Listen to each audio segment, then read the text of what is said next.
So I'll just take a minute here to see if our folks online, everybody seems on.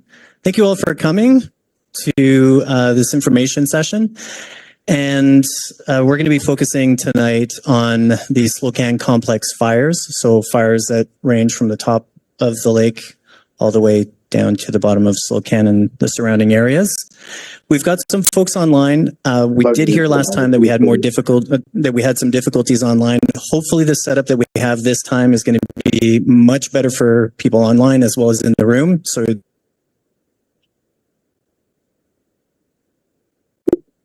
the format for tonight is going to be similar to what we did last time, but we're looking at a 60-minute evening. That's our aim, but we can stay 90 minutes, so an hour and a half if we haven't gotten through all the questions. Our hope is to answer as many questions both in the room and online as possible.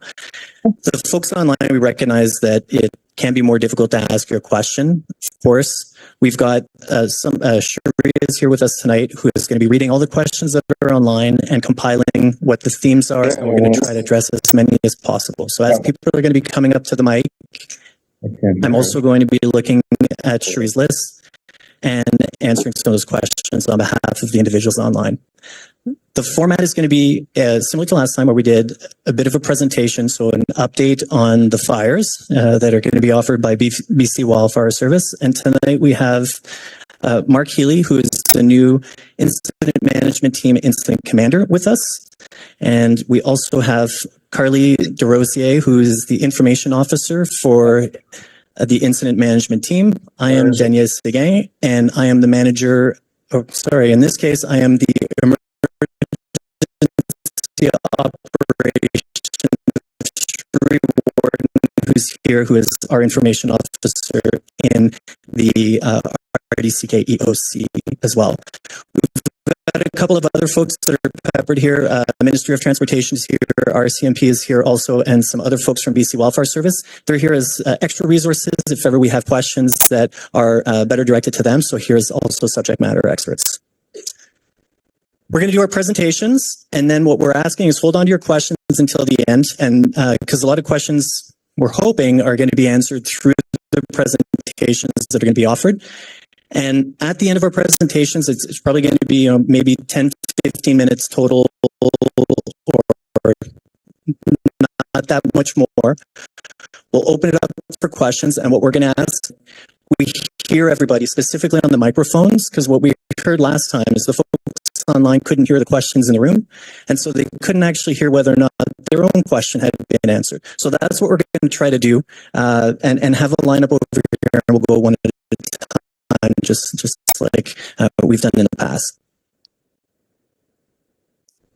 I would like to add, we're all here as people. I think there's a real situation that's unfolding in the Slocan Valley that heightens those emotions. I know that you hear with uncertainty, frustration at times. So I'm going to ask you, I recognize that we're still all people, and that we be soft on people and kind of hard on those questions. Like, what are the questions that we need to ask, but recognizing that we are people here. And I think we can get through an evening where I hope we can answer as many questions as possible.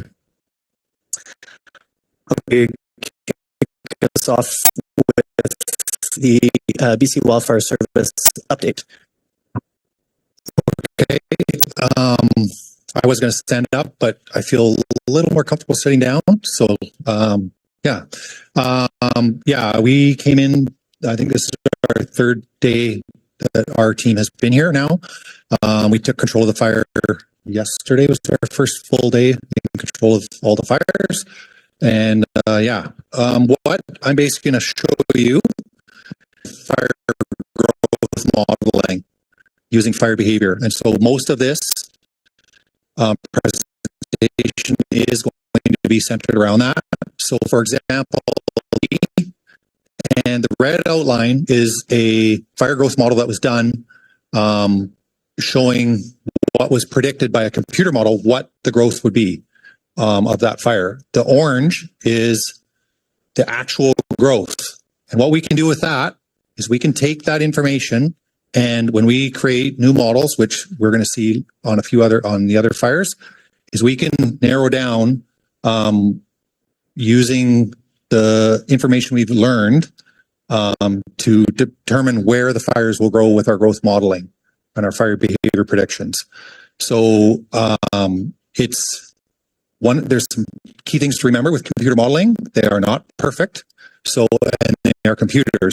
So for a good example of that is if we input a wind speed of 7 kilometers per hour over a 3-day model, it does a model for 3 days. We all know that wind does not do that, right?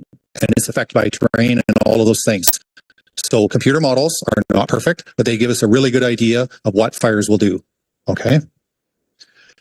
So one of the first things we look at is we have a weather station here in the Slocan Valley. So we looked at what the predominant winds are for from 1997 through 2016 to see which way the winds commonly blow here 24 hours a day.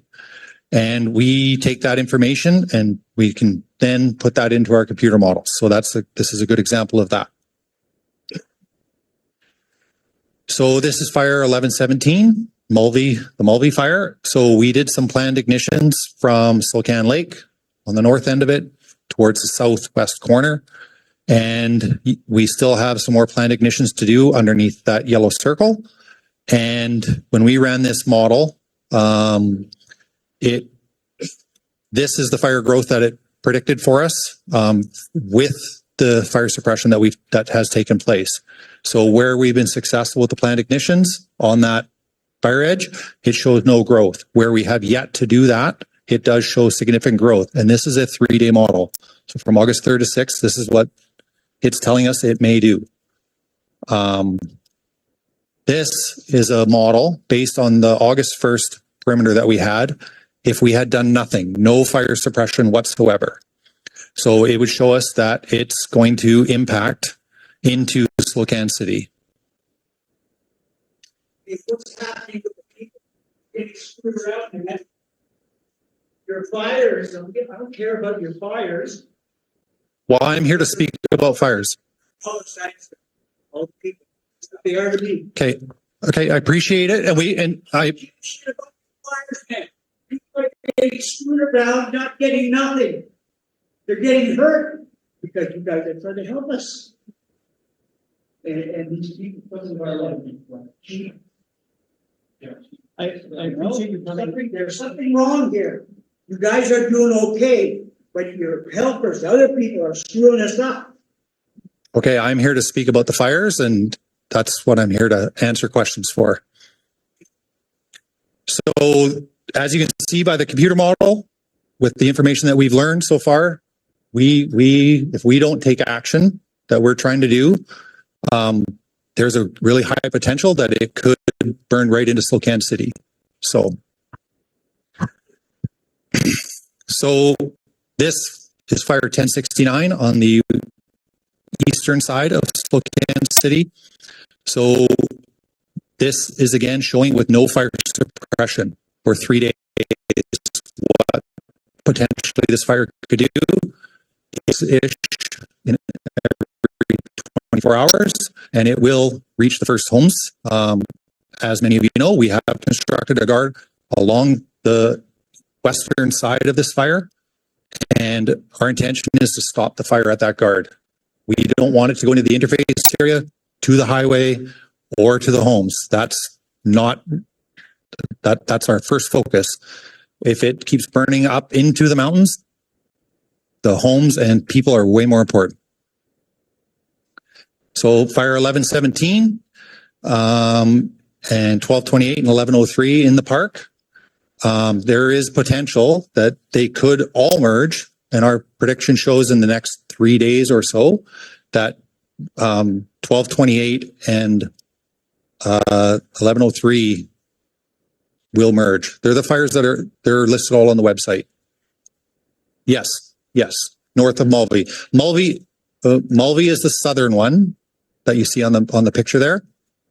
that is, Malvia is 117, but the two that Mark is talking about specifically, the bigger one is Nemo, and then 1228 is another fire burning upslope of Nemo in the park. It exhibited quite a bit of growth the other day, but initially started as a spot fire started by lightning, and has continued to grow over the past 3 or 4 days or so.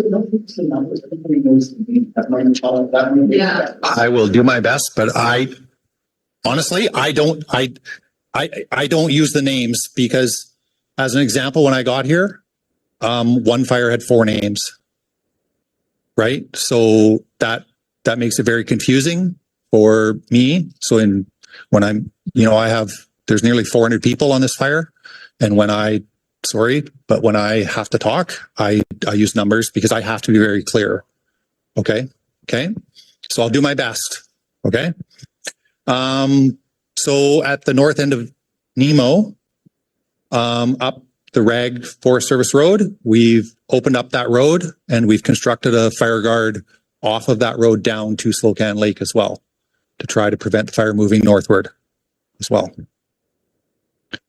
Here's a quick snapshot of this. Is you can see where the current fire perimeter is in the orange in the corner there, and then the prediction on fire 1210, which is that's Komoko. Okay. And there was a fire there in 2007, which I'm sure many of you remember. I vaguely remember hearing about it, but I was not on that fire. And once it gets into that steep slope above, there is no way to stop that fire and put people there. It is not safe to do. I know you all know that. I've driven that highway many, many times, and I can see that as well. So we're doing our best to make a plan of what we can do to protect at the bottom, because that's the best we can do. And it will have impacts to the highway as well. So, okay. So these are the resources we currently have on the fire. As I said, we have nearly 400 people out here on all of these fires. We're doing our best to put people in places where it strategically makes sense and keeps them safe. My job as the incident commander is to keep my people safe, along with the general public. That is my number one job. I take great pride in that. And I think it's, we can all understand that is what is the most important thing. We are doing our very best to get you back home. That is my number one job. And so therefore we're focusing on the 2 fires to the south. And we're working a lot in the Red Mountain Road area to get people, so the homes there we're able to get people back in homes in that area and sort of move towards the middle to put people back. So yeah, that's what I have for this part. And yeah, you have anything else? Thanks, Mark. So we didn't really talk about it at this particular meeting, but there's the relationship between BC Wildfire Service and the Regional District Emergency Operations Centers, that these guys know fire and they know how to put it out and they know how to keep people safe. So from there, there's a handoff and a relationship between the Regional District and BC Wildfire, where they make recommendations based on everything that you just heard about where there needs to be evacuation orders and where there need to be evacuation alerts. From their recommendations, we put the alerts in place. They're the experts. We listen to them. So that's how we're landing with, I think we've got, I think it's 5 or 6 evacuation orders that are within this specific fire complex, where we've got some around the village of Slocan, including the village of Slocan, all the way up the east side of the lake, up to Silverton, including Red Mountain Road up there, and then to the west side of Slocan Lake, where I don't remember the fire numbers. I remember the words, but the Nemo fires, so the fires that are up along the park there. So that's where we're at this point. We also have the evacuation alerts in place for the village of Silverton. So that was a good news story for us my weeks are blending now, but I think it was recently where the village was able to come off of order and onto alert. So the other part that the regional district does is that we liaise and provide support, so emergency support services for people who are evacuees. So once your property is put on evacuation alert, not if you're on order, not if you choose to leave before you're on order, but those folks that have left because they're on evacuation order, there are emergency support services that are available to them to try to give them enough to be able to be. Absolutely. I'd be happy to answer that. Absolutely. So, can I continue? Well, could I address it? I'll give me 3 minutes and I'll see if I can at least present it to others as well. Okay. And it's a good question. It's a great question. What are the supports that are available? So once you get evacuated, there are supports that are available on a needs basis. So some people don't need a place to stay because they have a friend, they're going to go to their place, they have family, and that's great. Some people don't have that available to them. So through ESS, once you've done your registration process, and the registration process will either happen at a reception center, and there's some that are open in different places on different times of day. For example, tomorrow there's one that's open in Caslow, 10 to 2. There's also the online system where you can sign up for your own emergency support, either online or via phone. So some people like it in person, some people want to do it online. That's great. And the support services that are available, depending on the needs, are they can be accommodations, they can be food, they can be, some people need clothing because they left at the last minute, some people need toothpaste, some people need, based on needs, some people do choose, do not need anything, so they don't get anything. That's typically available within 72 hours. Because of the complexity of what's happened here and how long people have been away, the RDCK has been able to extend that alongside with the province, who's agreed to that support lasting for a longer amount of time. There's questions in the community about renewals. And the renewals are, everything is valid. So if you have emergency support right now, everything is valid until the 6th. On the 6th, you have to renew. So you can either do that online or at a reception center. We know that everything renews on the 6th. So we're going to make sure to have people at the reception centers to be able to support that. Or able to put money into people's accounts, will they be there? Or just the volunteers? It's a good question. So the way that we are able to, can I answer you? Well, it's my turn.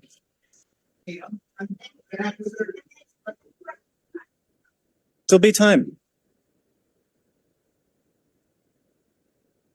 So I will answer that because it's a good question. The way that we're able to provide support, so there's two ways. One is through e-transfer. The thing with the e-transfer is you have to do a little bit of work before that. So you have to have a BC Services card and you got to get that connected to your ESS profile. You can phone into the EOC and we can help you do that. You can do that at a reception center. You can also phone the ESS phone number and they're going to help you do that. The other caveat to that is that you have to have a bank account. If you don't have a bank account that is in good standing, meaning there's no overdraft on it, then money from ESS. I know there's questions and I'm going to try to keep talking because I have a few other points and we're going to open it up to questions for everyone. And we're going to make sure that we're here at least 90 minutes to be able to get to that. I lost my train of thought. What was I saying? Bank accounts. Thank you so much. And if you're not someone who has a bank account or has those links done between the BC card and your ESS profile, if you show up to a reception center, they're able to help you with, I think they call them vouchers. I'm going to use the wrong word, but they're able to help you in person to get support even if you don't have a bank account. Okay, I promise we'll talk after because I want to help you get what you need, okay?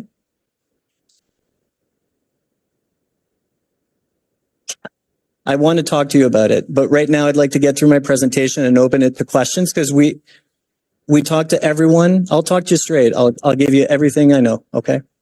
I want to have that conversation with you.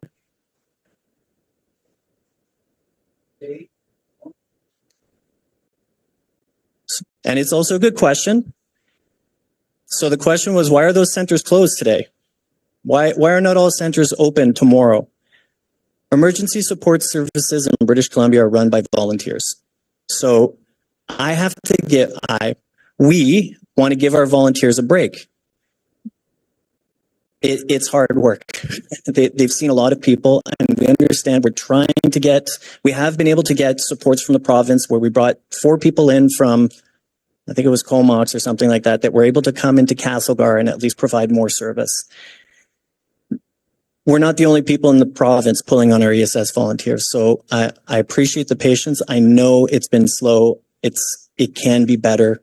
I understand that, and we're trying our best, and our ESS volunteers are working their tails off. I'll tell you.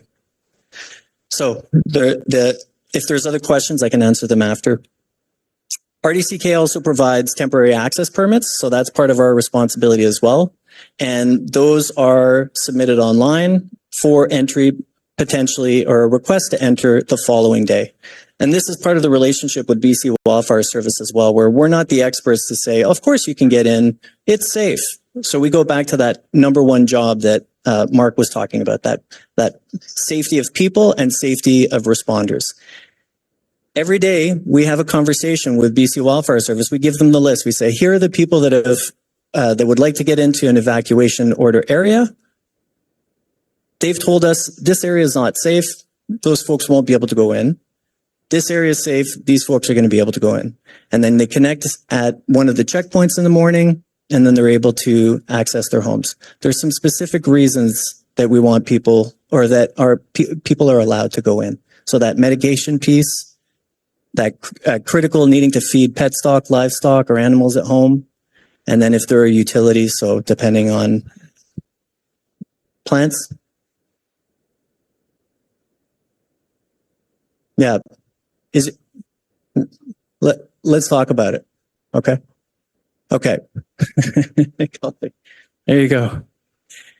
So those are temporary access permits. I want to say straight up that we know that there's been challenges with that. It hasn't been necessarily a timely response. Sometimes we find out we've been busy fighting fires throughout the day. We get to it at the end of the day, and it means that you're getting phone calls late at night. You've made other plans, and you're not able to come the next day. We understand. Mark and I, and to Mark's leadership, he's done this a lot, and he's put processes in place that are going to hopefully keep things moving a little bit quicker. So that's the direction we're going in. I feel good about where we've at least started with it. So hopefully people are going to get their temporary access permits in a timely way. I also want to speak to that just in terms of there's certain places it's too dangerous, and we're not going to be able to grant a temporary access permit. As of today, that's coming part of the conversation, part of the response that you get as somebody who's applied for those access permits, that if you're in one of those areas that's too dangerous, we're letting you know right out the bat, or right out the gate. I could show you on a map. We could look at it. And we'll see. I don't know what we can do here, but we can talk about it. So, the last part that people have been asking about is property loss. It's a big question. It's scary when you're evacuated from your home and you wonder what's happened to my house. Part of that process is that we initially get a list from BC Wildfire Service. RDCK receives that. We send a group to do rapid damage assessment. From that, we take everything that we've learned. That means GPS spots on the structures that have been identified. We take photographs. We bring that back. We prepare a report that we can share with the homeowner. So you know, the rapid damage assessment is in process. So that has started now. And we're hopeful that we're going to be able to have information back to the individual homeowners or property owners soon. So I'm hopeful that it'll be this week, and that those phone calls are going to come directly to that property owner. And yeah, I'm going to leave it at that. Yeah.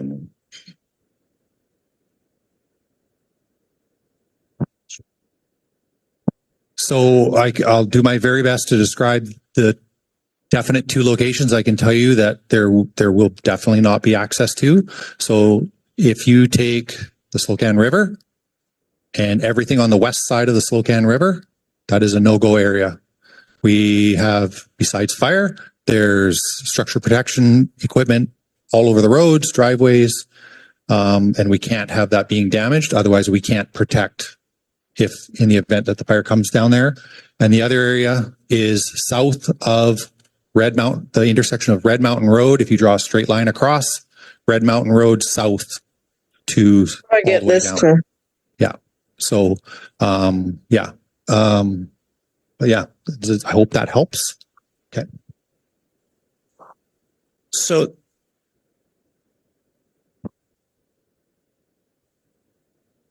I'll say south of Slocan City. There's a pretty big gap between, say, Enterprise Creek and Slocan City. Yeah. Yeah.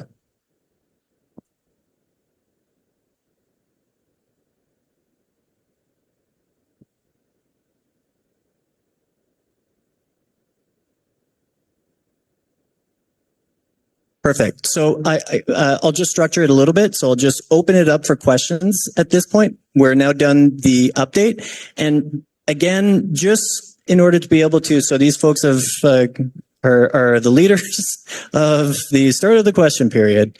So this is just to be able to ensure that folks online are hearing the questions, and it's important because some questions are going to get answered for the people online or asked by the people in the room. So we just want to make sure that folks are stepping right up to the mic and speaking clearly, and whoever is going to be best positioned to answer will answer. Hello. I'm just going to read off my phone to keep it simple. My support worker would call me standing here a breakthrough, but I'm only doing this to uplift the voices that feel they aren't being heard by those making the decisions. I've said many things online. I have posted letters from those in the zone saying they aren't being heard. So tonight I stand here with the support of, as of right now, 78 of the locals who have signed a petition asking those who make the decisions to speak directly to those with properties along the burn line to hear their experiences before going forward with tomorrow's scheduled burn.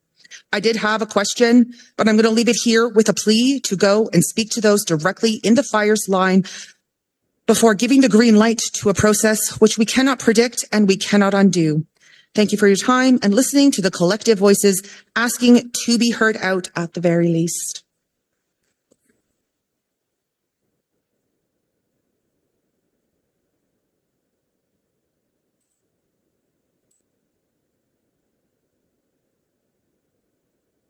I am Maggie. I'm going to present you with a product that the BC government knows about, has refused to use, that could have had this fire out weeks ago. You have the website there, you have the name, you have the phone number. So my question to you guys is, how many notices of liabilities have you received this year? And who is your bond carrier? I'm sorry, I actually don't know what you're talking about. A notice of liability for all the stuff that's been done. So these fires don't need to have a backburn. That product is natural, disappears within 28 days, is not harmful to the environment, would not require truckloads of logs being taken out of people's properties to make a swath of a fire guard, would not need to have people evacuated, would not need hundreds and thousands of hectares of firewood in the forest burnt and animals. You should contract with this guy to get this product. It would have that fire out in 2 to 3 days, not weeks from now.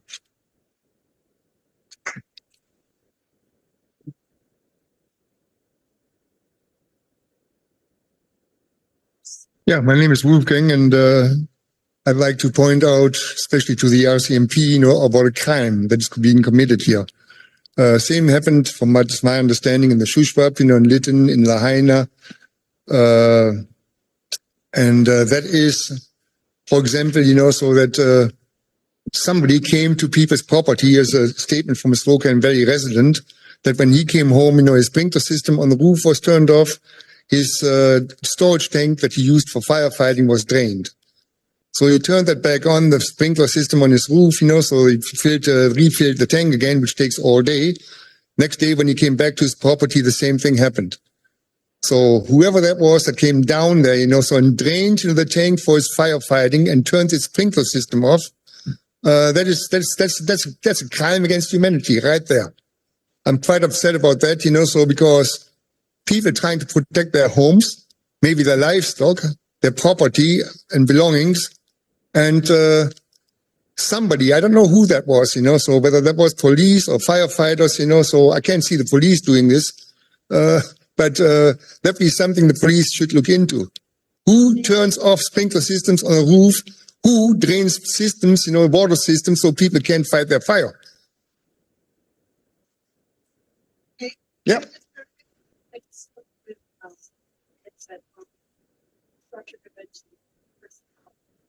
Right, and they said they went up and.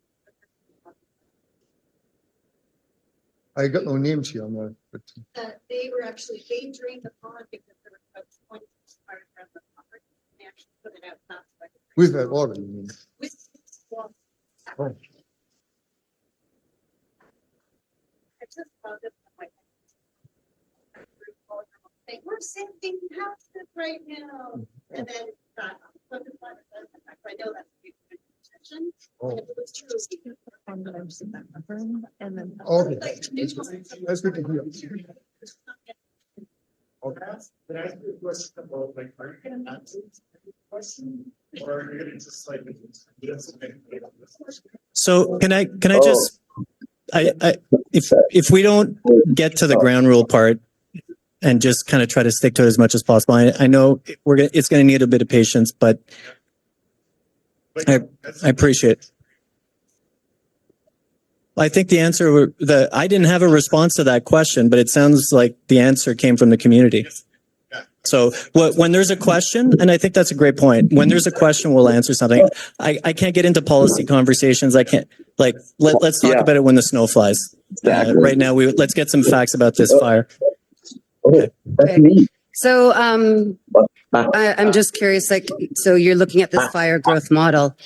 Stefan posted a picture on July 31st after the rains, and there was smoldering around, but you've backburned now that looks like it's doubled or at least tripled the size of the fire that is now threatening the town of Slocan. Is that correct? Which fire are you speaking about? The Mulvey fire that's now moving on the west side of Slocan City. Okay. Yeah.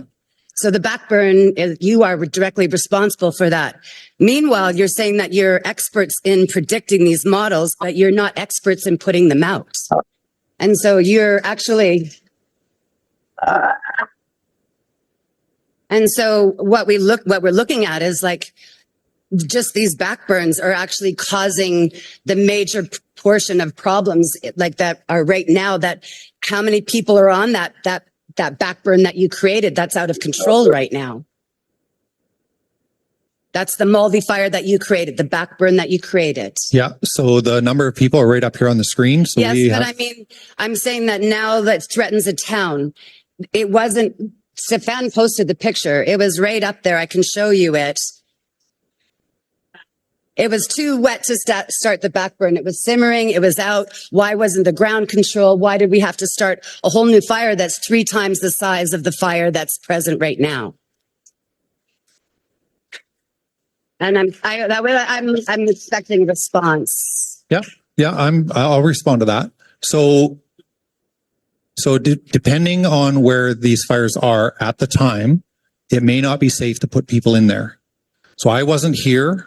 And right, I'm aware of what the previous team and the previous operations staff did on that fire.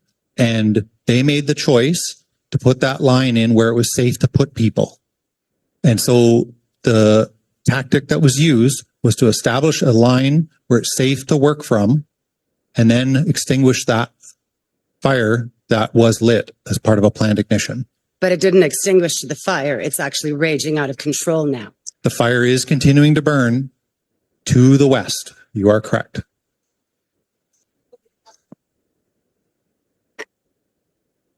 And so basically what I'm looking at though is that now you've actually endangered our entire community by starting this backburn.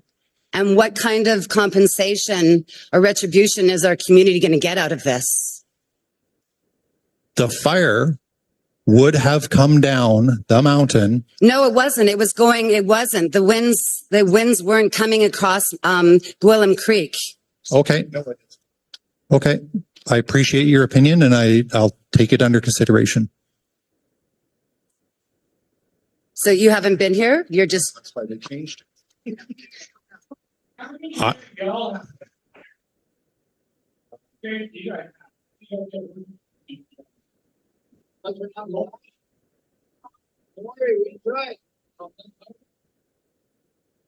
more. Yes, or I'm going to put it away. In the time we put out of bars.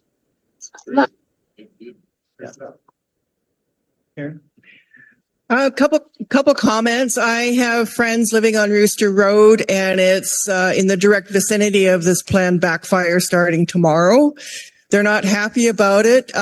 They also know about the backfire she just referred to, that's the one that's out of control now. And they want to know on their behalf what support's in place for the Ponderosa backburn schedule to prevent the fire from crossing Lemon Creek and tracking south. They want to know why there's been no structure support discussed or implemented for the men and women on Rooster Road if BCWF plans intentional ignition less than 2 kilometers from occupied homes. And why has a Lemon Creek highway cam been disabled or not operative during a time when there is no fire pressure but could be used as an important tool? Those are their questions. Okay, so there's a few questions there. Mark can answer some of that. And is that the BC Highways Cam? Okay, so we do Yes. have people from MOTI here that might be able to speak to that as well. Okay, so we're just going to break it down into 2 components. And after the answers to this question, just so the person after you knows, I'm going to go online because there's a few questions building up, and then I'll come back to you. Okay. Okay. So for the planned ignition on the Ponderosa fire, Yes. you're wondering one of the questions was what compensation will be provided? What support's in place to prevent the fire from crossing Lemon Creek? So you're talking about firefighting resources. Is that what you're asking about? These are their questions. I'm speaking on their behalf. No, because I know, they're I know, home. but I'm not sure. I'm just trying to understand what it is in terms of supports. They're that concerned they're about the speaking about. backfire crossing Lemon Creek and tracking south. If the wind changes and blows the fire down to Lemon Creek and across the creek, Yep. they want to know what you're going to do about it. Yeah. The question. Okay. So sorry, I misunderstood the question. So what we've done is we do have sprinkler protection on, I think almost every house that meets the standard to be saved. Because as you know, there are some structures that it is unsafe for people to be in there and to work on. And as well, we have every intention of continuing to build guards up and around that fire. That's what we plan to do. In the event that it does cross, the planned ignition isn't successful and it crosses the guard, we will step back and do it again. That's our plan. We have every intention of making it work. That is our main intention. Well, you understand there's a lot of concern about backburns, especially after Shuswap happened. That was absolutely preventable. And just my comment is I'm 70 years old. I grew up in this area, and except for the last 12 years or so, I don't remember very many out of control fires in my lifetime. It was a very rare occurrence, and they were jumped on immediately is why.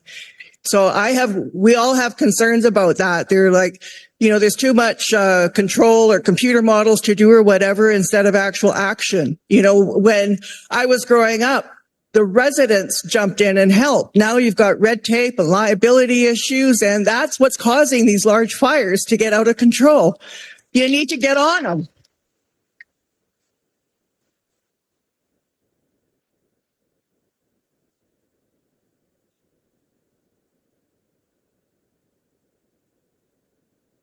So the second part of the question, so heard the comment as well that you made. And the second part of the question was, why is the highway cam closed? And the other question, I'll try to lump this one in with an online question that's about Highway 6 reopening. So it's currently closed. So maybe you can start with that, and maybe there's a second part. Sure. Yeah, I'm Greg Kinnear. I'm the highways manager. As far as the webcam, that was news to us. Stepping up. It's very difficult to hear. Sorry about that. No, I apologize. So yeah, sorry, the webcam was news to us. There's a number of different systems and it could be a number of different issues. So we'll look into that. Sorry about that. Oh, there we are. Yeah, so yeah, not sure about the webcam, but we'll look into it. Yeah, Highway 6 is closed, Slocan to Silverton. We work closely with these guys on when it's safe to reopen. There's a number of factors and things we look at before opening the highway. So when it's safe to do so, we'll look at reopening the highway.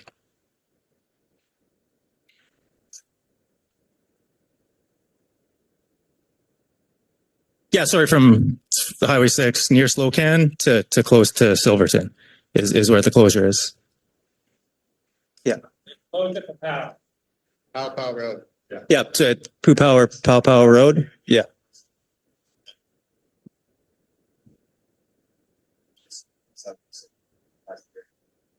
And it's great at discussing the ballpark.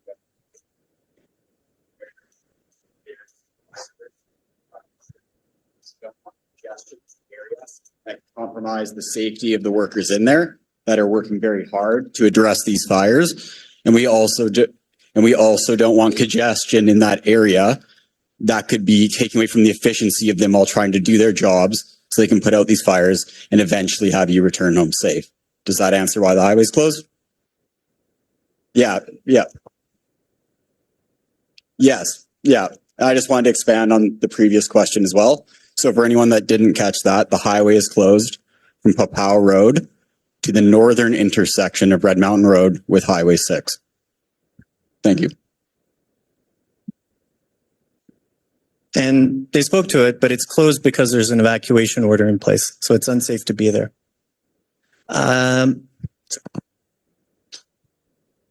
You were talking about safety. The fire started on the Ponderosa on the 17th of July. Nobody showed up there till 5 days later to even have a look at it. And you guys are preaching safety. That was right in the zone where you want to burn. And why do we take all the resources to already start building a thing for a back burn before even putting it out? Why are we managing fires now and not putting them out? Another question. Who is liable when you guys do this back burn that's going to ruin the watershed up there, and there's 150 to 200 people that draw water from that hillside? When you guys destroy that, and in 5 years when the roots let go and we get a mudslide like blocking the Chilcotin up past Williams Lake, who's responsible? Not you guys, because you guys are done. You guys did your job.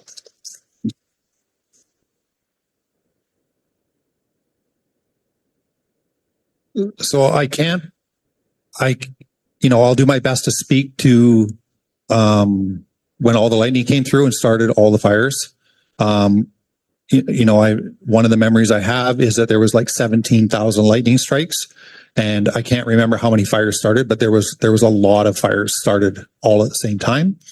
And we don't have an unlimited number of resources to put on every single fire that starts.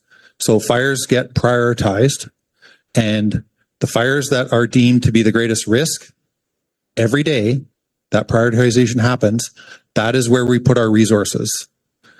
So I can't speak exactly to which fires they were on that date. I was in Fort Nelson I've been, fighting a fire. I've Okay. been around there the whole time it Yep. started and nobody's actually cared. The only thing I ever see anybody cared about is getting prepared to do a backburn. Why don't we put the fires out? So that is a tactic that we use, is to use planned ignitions to put fires out. You just said you didn't have enough people to put, but you No, also. that is not what I said. What I said was that when these fires started, there was a large number of fires.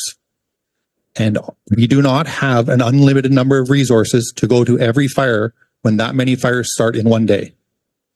And what we'd have now, we have 400 personnel that we're putting into the most strategic areas we can to protect the values, which are your homes and the people and the infrastructure that is in this area. Nothing without water. And I appreciate that. I draw my own home. I draw water from a lake. So I totally understand. Okay.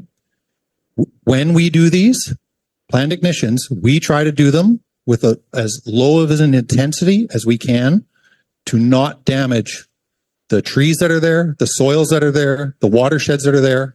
We do our very best. How's that possible? We do. How is that possible? With my 31 years of experience and many others like me, we understand fire behavior, the science of fire, and how we try to minimize the impacts to the lands. When we introduce fire, we don't just light up at the very bottom of the mountain and let it rip to the top. Okay?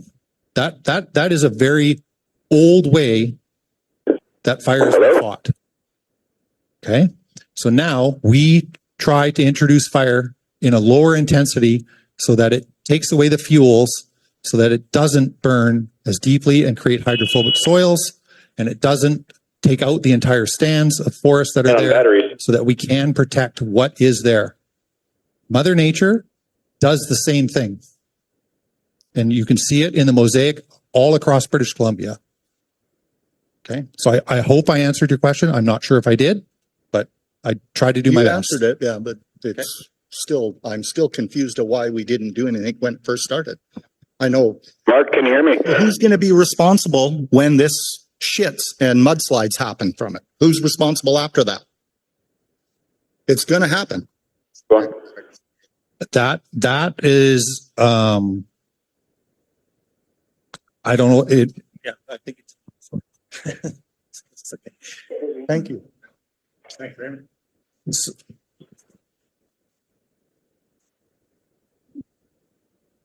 Can you hear Can I me? answer his, or, okay.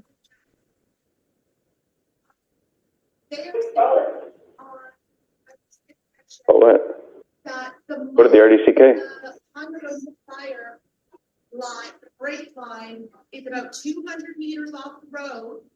And that they plan to burn to 800 to 1,000 meters. Why so much of that land? So what I'm hearing, there's a lot of questions still about the prescribed burn that they're planning on the Ponderosa. We'll see if we can think of anything more. I do want to address one question because it's a good question. So, sorry. The question, if I've understood it right, is who is liable if something happens to your watershed and you get a geotechnical hazard that happens out of that, right? So I can't speak to the liability. What I can speak is to the supports that come afterwards. From an emergency management standpoint, the regional district would be who would be supporting you. And if it did happen and you had a property in the pathway of that geotechnical hazard. What happens at the end of any fire season, there's a geotechnical assessment of the areas that have burned above where there would be properties that are below it. So we get an early warning or an early sense of what's going to be happening. So you're going to know what the risk level is. Has it gone up? Has it gone down? Or not gone down, but like stayed the same. And that's publicized. So it ends up on our websites. There's a bunch of them that you can see there at RDCK, RDCK's website. And it's also mailed to all the properties that are, that it's relevant to. Okay. Because nothing's happened. Why would we do a geotechnical? Yeah.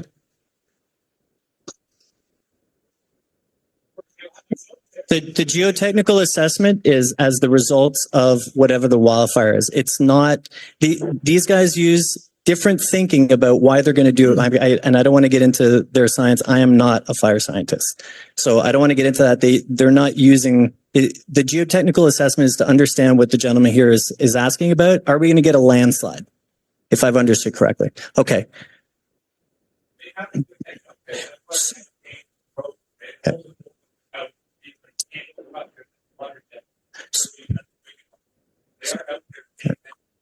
Thank you. So I want to address a question online, and it's a question both for Wildfire Service Information Officer. So Carly's going to speak to that, as well as myself, or we'll see if it's Cherie or I. But the question is, can we speak to more timely updates and direct communication with those that are on order? So speaking to what communication we're doing, what's our plan, how we want to go about doing that, how are we reaching the folks that are evacuated, knowing that there are people that are online, people that aren't online, people that are in the community, and people that are away as well. All right. So in terms of reaching people in the community, we have a couple community liaisons. They've been out every day. Sure. Yes. They've been out in the community every day. They're going to Castlegar, they're going to Slocan, Winlaw, to chat with residents on the ground. They're also going into Slocan. They are working with the fire chief there, to go meet residents on their property where they are. In addition, we're sending out, detailed updates on operations, fire behavior, what we're expecting to see, the rationale behind the ignition. All of those things are going out to whoever would like that. If you would like to be added to the distribution list, by all means, let me know. My contact information is online. Phone number, email is there. You are more than welcome to phone me. That is what I'm here for. That's my job, to chat these things through with you. So there are multiple ways that people can get in touch. That is what I do. I sit at camp and I have phone conversations all day long with people who have questions and working these things out, especially around the ignition and such. And so there are multiple sources of information. You can call the fire center. You can call the incident phone. Get on a distribution list, meet folks in town. They're at the Resiliency Center in the mornings. They're going into Castlegar to the ESS Center in the afternoons. And then they will be in Slocan as well, chatting with residents on the ground. And then we also have a community liaison further north, working out of New Denver, to chat with folks in New Denver about the Red Mountain Road area specifically. And she is hanging out at local community hubs to answer questions as well. So there is a number of ways that you can get in touch, and I am more than happy to have a conversation and talk these things through anytime. And building on that from the RDCK standpoint, we try to do a daily information bulletin that goes online and also goes onto our social media. The village offices, there's a few local community organizations or stores that have been printing that out and posting it for people that need to see it in person. It's also printed and posted at our reception centers. And so it's a mix of online that we're trying to do and in person. We're also doing another information session like this one up in, well, we don't know yet. It's either going to be Silverton or New Denver, but the northern area of the lake for people that weren't able to come here or see online. So we're trying to get as much information out as possible. Okay, there's another question online, and I think somebody in the back end asked. I don't know that I gave a good answer, so I'm going to try again. The question online and in the back was, can we get access, temporary access permit to water our gardens? And what I highlighted is that there's 3 reasons why you can get in. So if you need to access medication that was left behind, if you, my gosh, I'm blanking. It's, Pets. Livestock and pet stock and animals, thank you, and for utilities. Those are the 3 the 3 that you can put online. Here's what I'm also going to tell you. What we're tracking is when people keep asking to try to get in, we're watching it. We're looking at it. We're trying to understand who is trying to get in for what reason. At this point, we're still prioritizing those 3 different reasons because it's still an unsafe area. There's a reason why it's on evacuation order, and those are the 3 only reasons that we're letting people in at this time. Yes, here. Okay. Hey, everybody. Oh, sorry. My name is Ezra Buller. I'm a counselor here and for you guys in Slocan City. Thank you guys for being here today. I have a couple of sort of criticisms about the panel so far, and I'll get through that real quick before I ask my question. I think it's unfair or irresponsible that the highways doesn't even know that one of their webcams is out. It's like everybody looks at Drive BC all the time. You guys should be doing that. What's going on? I'm glad that you're here as an incident commander, but I think it's inappropriate that we don't have the old incident commander here because they know what's going on and he doesn't know what the whole history is, and that's unfair to all of us. And it is. It's hard to answer questions when you don't have the whole idea, and I think it's inappropriate that you don't know the whole idea as well. So sorry about that. So my main questions here revolve around timing and funding to support emergency operations such as fighting fire. And we all watched nothing happen, and we are all critical of that. And we have nothing other than to wonder why there are such slow responses, because we know there's not zero response, but it seems slower than what is practical in an environment like ours. In the old days, we had localized firefighting situations, which were called initial attack bases, and they were all over BC, and we've kind of lost track of that. I had a friend of mine that drove up on the Ponderosa on the quad saying they just dumped retardant on here, and here's a little smolder. I wonder what they're going to do. They should be up here with piss cans and Pulaskis, and that's the truth. And you guys should have been up there that day with piss cans and Pulaskis, or drop one more dump, at least on those two fires, which were insignificant at the time. Beyond that, what are we supposed to do in the future when we don't have the funding to properly fight fires? Because we saw 4 small fires turn into a raging situation here. And it's all about funding in how to mitigate disaster management and all those sorts of things. So this is to the RDCK. What are you willing to do to go to the BC government and fight for us? We all need to go to UBCM this summer together as a group of people from the Valley. That's all of our municipalities, including the regional district, and fight for more fire money. All the people of BC are burning. We need way more support. We need way more firefighters, more apparatus, more training, obviously more everything. Pardon me? I'm not shitting on them. I'm talking about what are we doing about money in this province? How are we going to fund this? I think there's some questions in here that we can millions of ask. dollars is being spent on these fires. So I'm asking, what is the political plan to support better in the future? This is the question. So I'm down with speaking politics. I also am super aware that people are evacuated and want answers to questions that are relevant to this specific incident. I know there's a political connection to it. And that is a great conversation to have after this fire is over. I'm actually quite proud of the RDCK board that includes also Village of Silverton membership. So your mayor is on that board, and they make strong advocacy to the province on understanding EDMA. There's people in this room that know that the board chair wrote some excellent letters this year back to the province. When it comes to money, they're advocating at UBCM on a regular basis. You have elected officials in the room. Have that conversation with them. They are the best advocates, and they give direction to the regional district staff on what to do with that money. And we do our best to spend you're not it wisely. elected. So when it comes to wildfire service, they can advocate just as much. They can ask for 15 minutes, and you know this probably as a counselor at UBCM, to have a 15-minute one-on-one with ministers. You can do that at UBCM. So I love that you guys are advocating. This is where we land on the same team.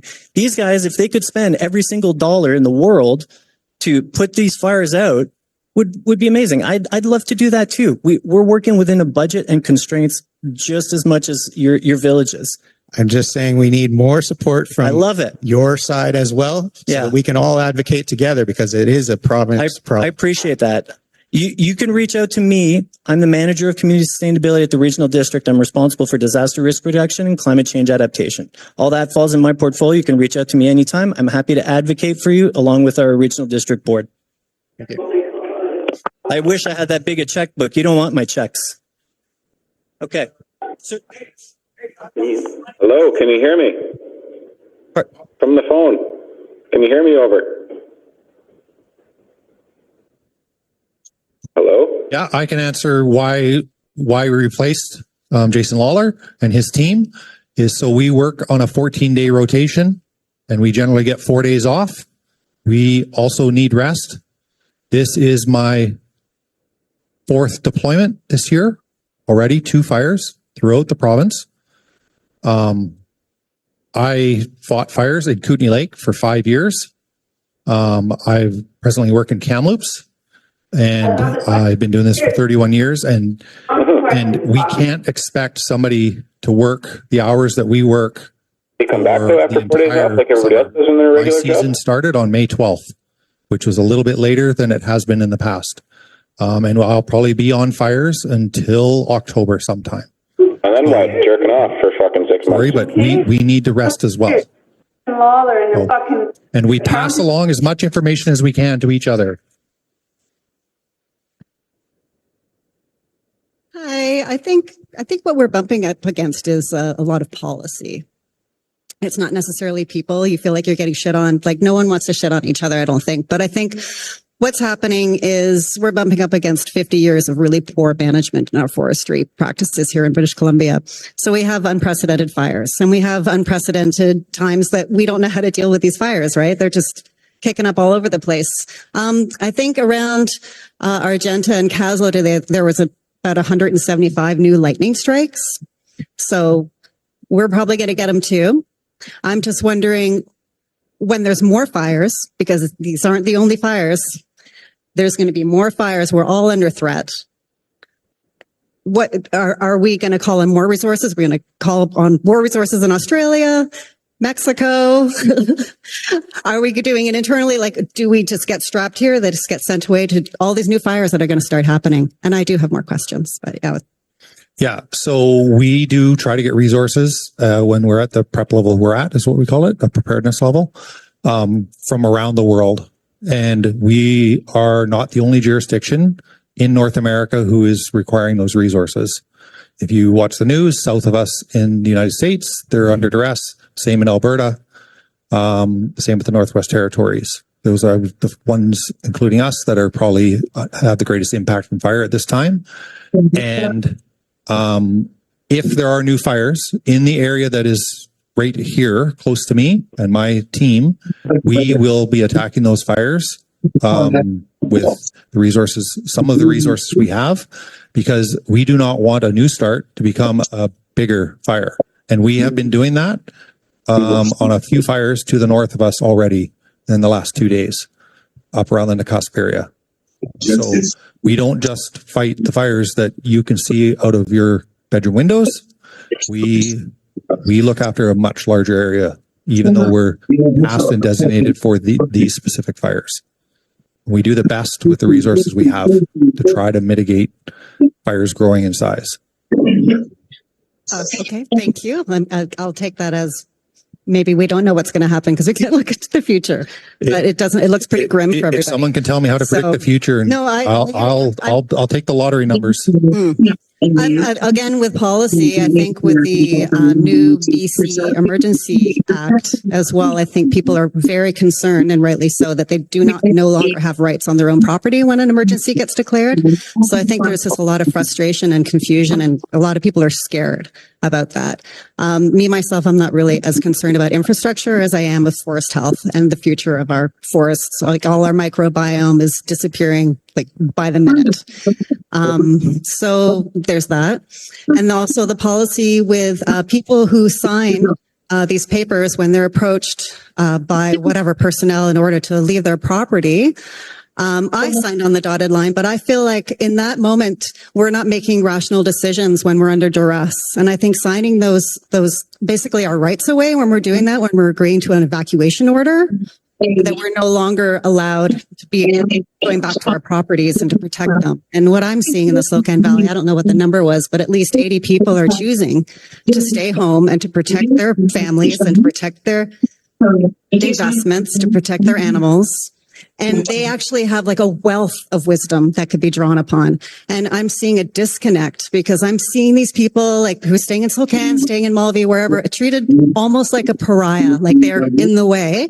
But really, these are people with immense, vast resources. They know the region, they know the area, they're smart. They might not have their S100, but they know how to put out a fire. Right. So I would love to see like more resources allocated to those people who are just stranded basically because they are putting out the spot fires. They're monitoring what's going on. When the firefighters go home at 7 o'clock at night and get back at 9 o'clock in the morning, they're the ones who are looking at what's going on in the sky.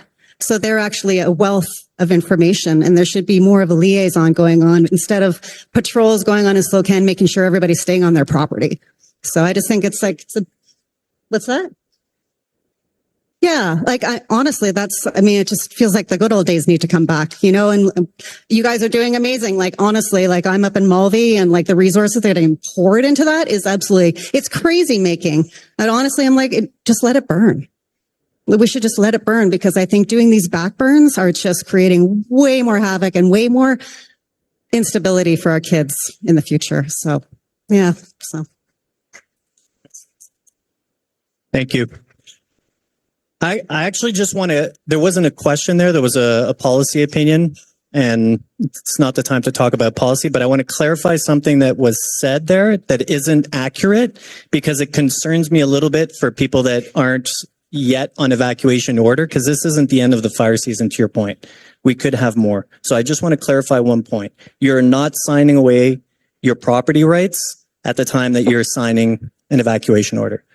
When there's a state or local emergency that's declared, that's when rights shift, jurisdictions shift, powers are used differently by different jurisdictional levels of we've seen it from the federal level to the provincial to the local level. Abuse of power, you mean, Dan, can you hear me? What you just said is that people are going to be reluctant to signing. That signature is for us to be able to track who we've spoken to and to make sure that we know who is leaving, who is not leaving. So I'm just clarifying that at that point for people online who might be listening that you're not signing away your rights in that moment.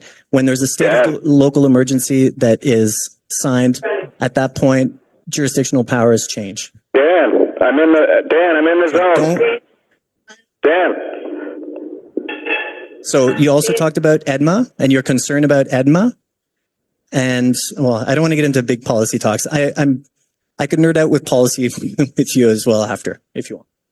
Dan, are you there? Can you hear me? I just want to check online. There was no phone. Check the phone. A specific question that you may have already spoken to, so we'll see if this is in there. The phone. What is the likelihood of the fire jumping Lemon Creek? Will it? Danny, can you hear me? Dude, you got to stop. Dan. Just to the guy on the phone, the room Anything is can't hear you, possible. but everybody online can. That's a really hard question Try to to get answer. your question, but please go on if a mute. thunderstorm were to come by and we were to have 70-kilometer-an-hour down gusts in all directions, I cannot tell you except to say I'm on the phone. Some common sense. The fire will probably move in every direction.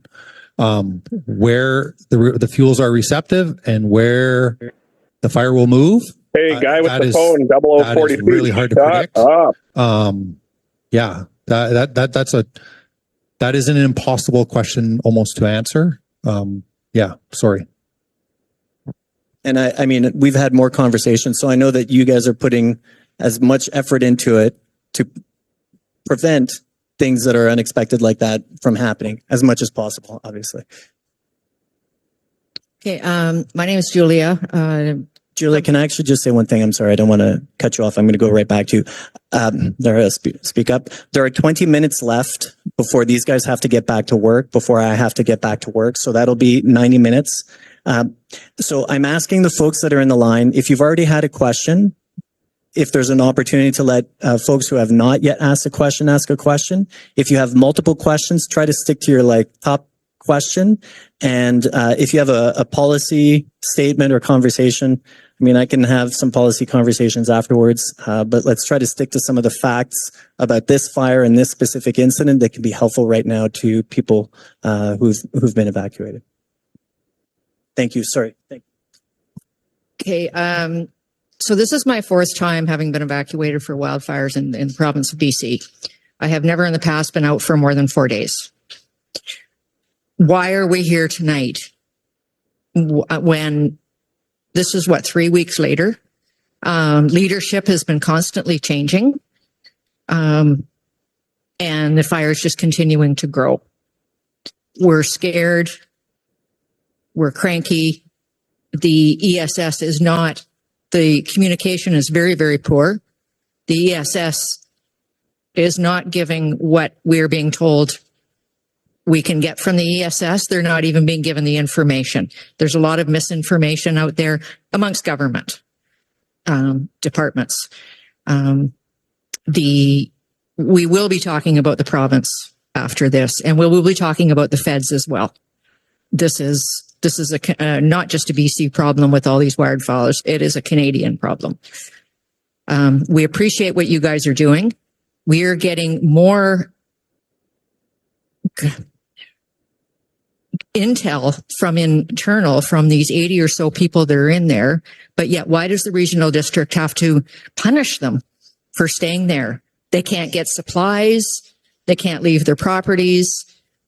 We have money invested in our gardens. I would also like you to please elaborate on what you were saying about phoning homeowners. I'm a tenant on a property. The homeowners on my property, they've gone off grid. They can't be contacted. I have, granted, I'm a tenant. It's not my building. Those are my contents in there, though. I want to know when I can go home. We're losing income. Our businesses are losing income. And we're still not, we're getting facts and figures thrown at us, but not really what's really being done to stop this so we can go home. So we just really we ask the RDCK to be a little more open. And let the people that are in there give us the information we need. And as others have said before me, why not work together instead of fighting each other? Please, let's just deal with this and do it together and try and put the politics aside and deal with this fire so we people can go home. Thank you.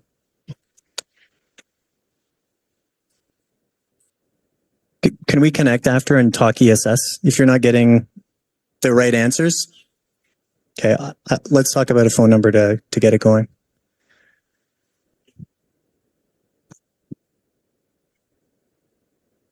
Here, can we do this?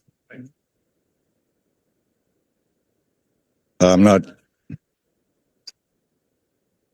So I don't usually talk on a microphone. My name's David Bullion. I'm a Slocan City homeowner and community member.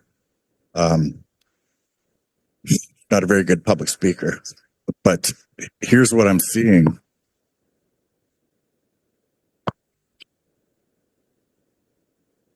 I'm really concerned about our friends and people up there sort of being, they didn't leave for a reason. And there's some top flight people and community members that are back there and not going to really sit here and hear any crap about them because they're some of the best people that we have. And I'm in direct contact up there, and really they feel like they're under martial law. Like this is worse than the lockdown for COVID. They don't have a curfew. They're really just segregated to their own yards, and mental health is a thing. I have issues with it myself when this kind of stuff goes on, and I'm outside in freedom. Things are starting to get a little crazy out there. I mean, and I don't mean that as a joke. Can't we loosen the neck? I'm sorry. We're tight on those guys. We need to get some supplies up there. And when we say that we're on the ground up there talking to people, well, I've certainly never heard anybody up there was talking to anybody. They're basically just getting chased back into their yards or whatever. So we have looting going on up there. Now, we actually know all the people in town who are there. They're not looters. What they are like people who don't have insurance for whatever reason, code requirements, money, whatever it is. That shouldn't be a criminal act. And so what I want to do is bring, like, hopefully an answer would be like, I'm willing to like supply supplies up there, bring them, buy them at the store, drive them up to the fire line or the barricade. We need someone to be able to pick them up. Like one truck that can come down and meet me, and we do a transfer. I go home, they go up, and they divide like milk, or, you know, like what I'm hearing, it's starting to get pretty tight. So that creates a more hostile person when you're starting to go hungry and you're already like dealing with the stress of having to be in your yard. So I feel like either that, or I bring it up there and I throw it in the back of an RCMP's truck, or we start to work with those people, because someone mentioned before, man, we've got a lot of experience, like outdoor people up there who are, you know, maybe some of our biggest assets, and assets nonetheless. And I just want to be an advocate for them. They have no voice, and I don't agree with that. And I'm not like pointing fingers at anyone here. I'm just like speaking for my friends. And you know, thank you guys for being here on a Sunday night of the long weekend. Like, and everything that's going on out there is like, I don't agree with everything, but I'm not in the trenches. You are. And, you know, we can only say thank you, but we do have to tighten down for our brothers who were up in that fire, and sisters, sorry, our people. That's all I have.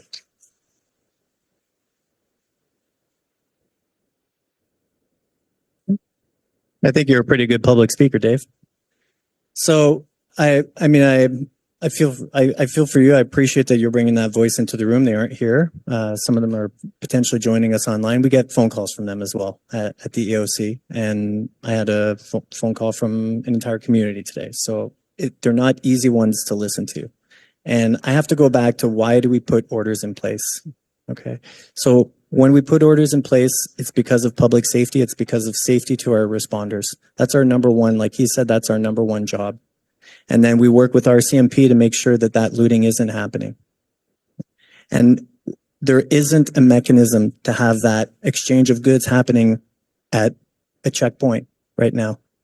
If we do that, that'd be like me saying, no, you know what? The order didn't really matter. It's safe enough for you to stay there and to keep getting food. And I don't want to starve anybody. My invitation to those people when they get hungry is to come out of the evacuation area. And the purpose isn't meant to starve them. That is not what BC Wildfire Service wants to do. It's not what I want to do. I'm not that guy. So, I know it's difficult. And you're right. There are futures where we can find a different way of doing this. Is there a way to modernize that? Maybe there is. There's a way to come together and think about it as community. And I appreciate you bringing that voice into the room.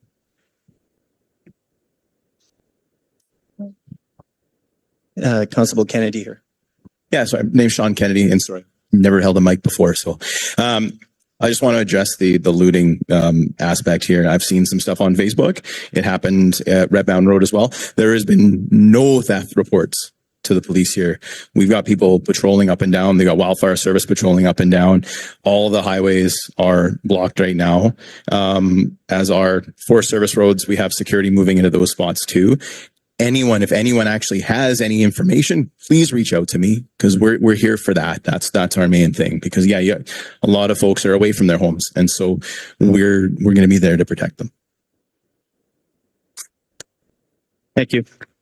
Can I go online? So there is a question online So we've talked about structure protection. We've talked about sprinklers. There's crews that go in and make assessments. Can we say a little bit more about what's being done to protect homes from fire? And somebody mentioned SPUs, but maybe you can speak more. Yeah, so we have an entire structure branch in our organization. And what they do, that we have some structure protection specialists, as well as we have the support staff there. So there's ground crews as well as engine crews who come from fire departments from all over BC. And what we do is we go in and we assess the structures, the primary structures as well as the secondary structures to see if they are defendable from fire in the event that fire comes through an area. We really appreciate people who have, fire smarted their properties, because that makes our job that much easier. It makes it so much safer for our people to be there. As some examples, there are some driveways that we cannot drive our fire trucks up. We cannot get to the houses. So it makes it very challenging then to protect those houses. Another great example, which I've experienced in the past, is like driveways that are 3 kilometers long. If we use 3 kilometers of hose to get to that one house, we could have used that same amount of equipment to protect 12 to 15 homes, right? So we have to make some hard choices. They are not easy choices to make.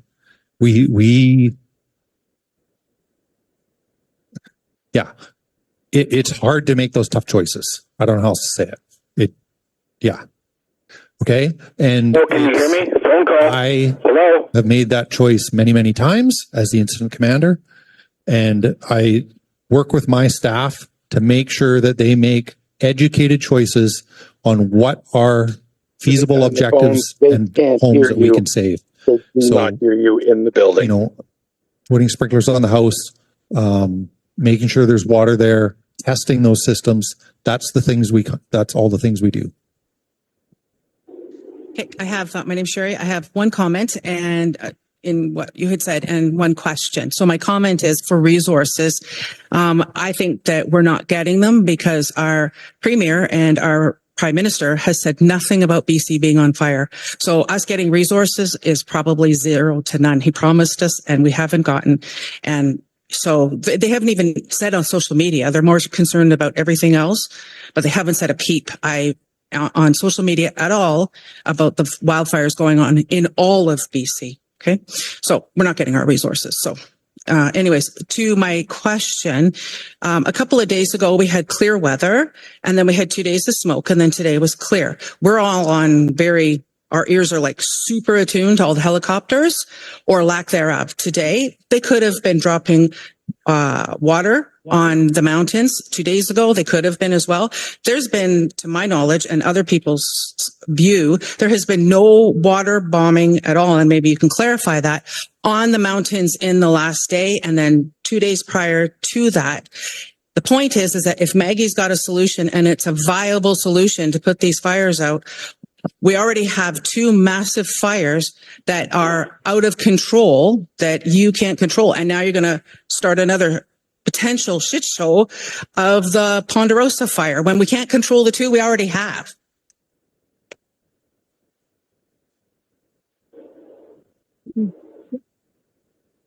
Okay, there's a couple pieces I'd like to touch on there. I can appreciate that, yes, when the skies are clear, there is the opportunity to fly. However, if we look up at this map right here, here is a heat signature map.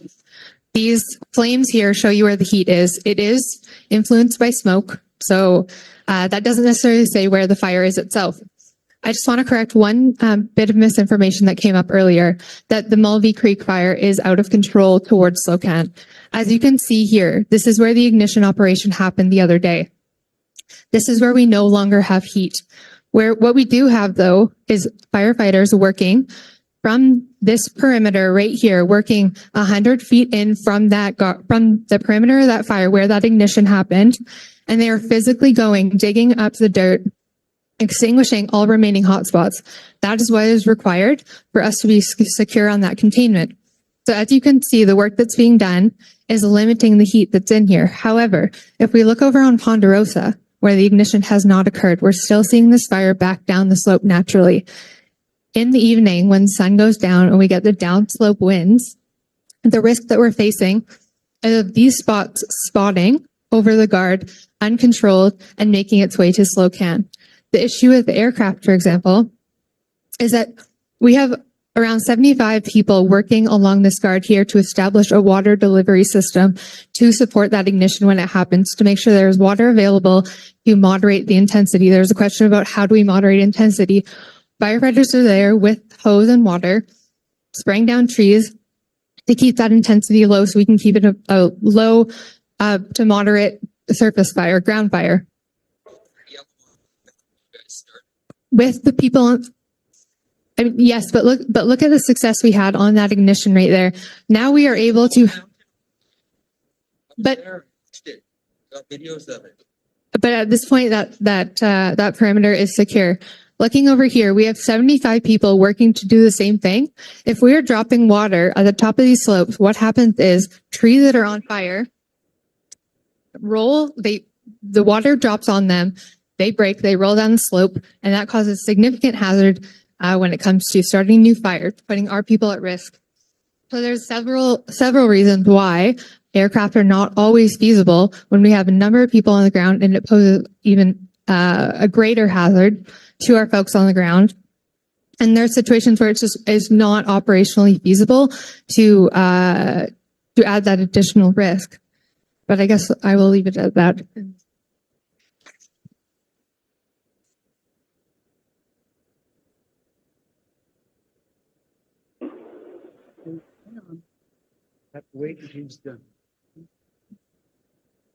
Okay, so I just want to, the fact is there's 2 minutes left and these guys have to go.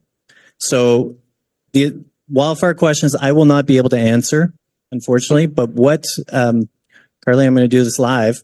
If there are wildfire questions, are you the best person to communicate that with? And we will.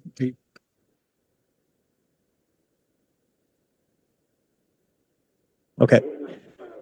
Okay. And what is it? So I'm going to try to give you an address for Carly, and she won't necessarily be able to respond to every single question, but we're going to try to make sure that we feed it into either a bulletin or a bulletin from the RDCK. I'd like to ask my question. Sure, she can ask her questions after I'm done. Okay. Same question or others? I'm just checking. I'll have to thank these guys here. Okay. Maybe I was a bit rude a little earlier. Slocan people. How many Slocan people are here? How many of you own homes? What? There's a good majority of Slocan people missing. The poor people.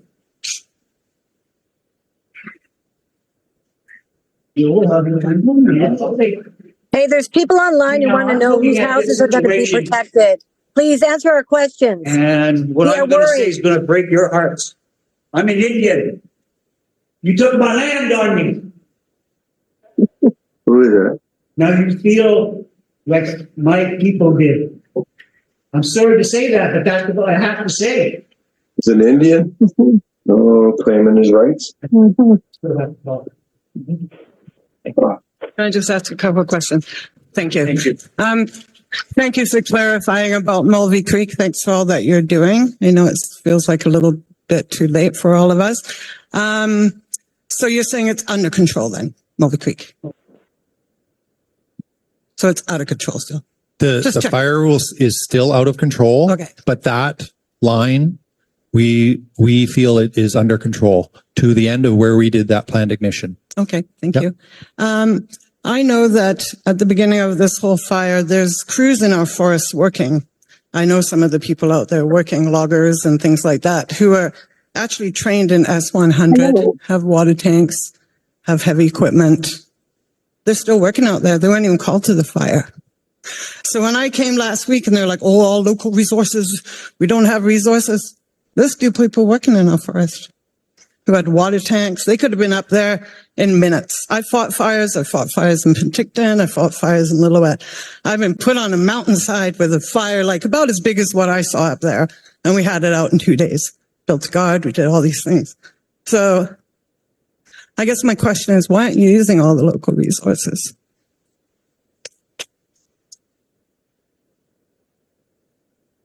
So we, starting in the winter, in every fire zone, what the BC Wildfire Service does is we reach out to people who have equipment and they sign up with us. Some come to us, some we reach out to. And in the last few years, if you have noticed that there's been a downturn in the number of pieces of heavy equipment in the bush because there is not as many people in the logging industry and mining industry and all those Company things. was ready to go though. They were trained like 2 weeks before this fire started. Yeah. So we are using a bunch of people who have the training, who have the equipment, all from the local area. That's not what I'm hearing. Why are there still people not working then? Because you're saying there's lack of local. I don't know. I can't speak to specifically each individual person who is or is not working. Yeah. We have hired the heavy equipment and Not all of it. sorry, you need, Sorry. no. We have hired the heavy equipment that we need to do the work that we are doing. And once that work is complete, we leave those strike teams, we call them, on standby. And I believe we'll have up to 4 strike teams of heavy equipment sitting on standby, waiting in case we need them. And we allocate, for example, heavy equipment where we require it to be used. It's too bad they couldn't have got there in those 4 days when nothing happened. yeah. That's all I'm saying. My last question, real quick. Do you guys know which way the wind's blowing? Like, you do this back burn. I've been on a back burn. I just stand there, a big, huge fire in front of me, watching for sparks. Do you know which way the wind's blowing? Because what I read in the forecast is erratic winds for the next few days, storms and rain. You're going to go burn. How do you know which way the wind's going to blow? Because today on the river, it was blowing north, then it was blowing south, then it was blowing east. So I'm kind of wondering how you know, like if you guys have magic crystal. We're out there just like you, taking weather readings, working with meteorologists, and we don't just light at a whim. If you have been out on fires, I'm sure you're well aware of that. Mm-hmm. And as a person on the ground who has physically done it, and I'm going to assume if you've done that, one of the best indicators is those small hairs on the back of your neck and you're facing the fire. That's the direction the wind's blowing. Yeah. Hopefully it keeps blowing in the right direction. So there's I people want to take this online who want opportunity to thank answers. Please my answer our colleagues at questions BC Welfare online. Service for coming to this public information meeting. Brewster Road and all the people in danger of the backburn coming Hopefully towards the their home. They information just want helped answers. clarify some questions that you had. And if you still do have some questions, they do have to leave. They have to get back to work. And I want to respect their time. Carly, what's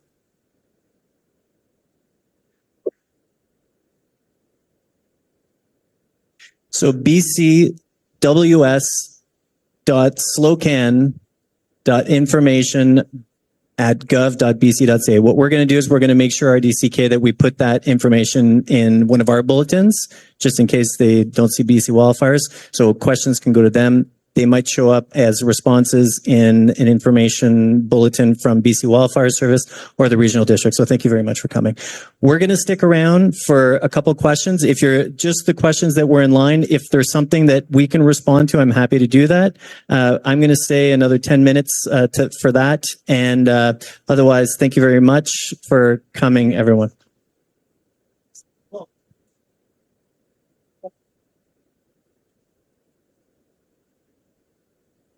Hi. You can either come here and ask your question unless you want it to the room. Some people are going to leave.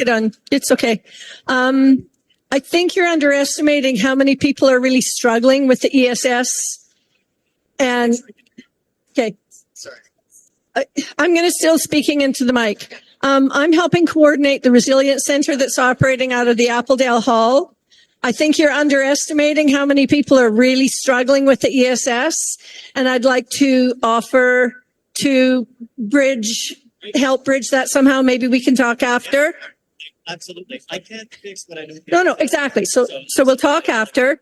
My other thing is actually a question. We've had a community forest in the Slocan Valley since 2007. The business manager and the forestry manager dedicated before that 20 years of their lives to understanding our land base. We have LiDAR information on that land base. We have incredible amount of data. Yeah, on Flam app. We have innumerable fire management areas. Debbie Strom, Today, you're there was a overpowering request was everybody put else. in Can you please mute? by Okay, the one of question, what Finrod's about the fire Ponderosa behavioral fire? analysts they can't to hear take our manager You're into making the it so other zone so that he people could better can't hear. understand what we have done in the area and how it might be of use. That request was denied. Can you speak to that and tell me that you're willing to reevaluate it? I don't know about the request, but Okay, well, let's was that a temporary access permit or something? I'm not sure what the mechanism was, but I'd like to follow up with you on that as Oh well. my God, Dan. the ESS is Because, so you know, easy. if Get there's a never phone, a local get a resource computer. that should be It's being fucking used, easy. it's CIFCO. And we cannot crack that door open. And my understanding is that Stefan. my understanding is that Stefan and the incident commander that were up at the north end of the lake were actually talking quite a bit. No. Stefan had more information that was coming out than we knew. No. So I'm just going to close the questions publicly here and thank everyone who was online. I'm happy to stick around right here. There's a few people that needed to connect with me and I'm happy to do that. So thank you everyone online for coming and thank you everyone here for coming.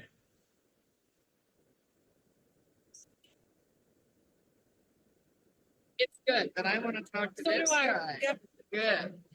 Yeah. My grandson's struggling with this system.